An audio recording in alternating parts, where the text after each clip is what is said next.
UCC-3-203 Transfer of instrument rights acquired by transferred.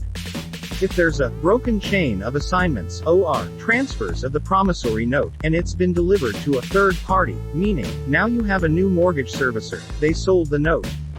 Without a legally binding promissory note, a financial institution may not have any legal recourse to foreclose on the home or attempt to get their money back.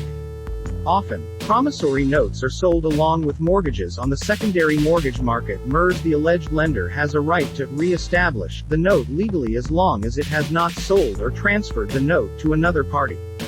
The mortgage servicer could never be the holder in due course. Let's take a dive into UCC law. An instrument is transferred when it is delivered by a person other than its issuer for the purpose of giving to the person receiving delivery the right to enforce the instrument.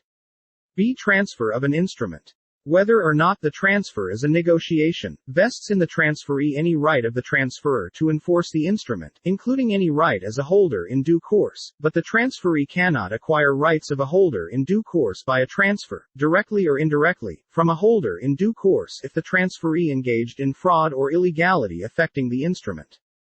C. Unless otherwise agreed, if an instrument is transferred for value and the transferee does not become a holder because of lack of endorsement by the transferor, the transferee has a specifically enforceable right to the unqualified endorsement of the transferor, but negotiation of the instrument does not occur until the endorsement is made. D. If a transferor purports to transfer less than the entire instrument, negotiation of the instrument does not occur. The transferee obtains no rights under this article and has only the rights of a partial assignee.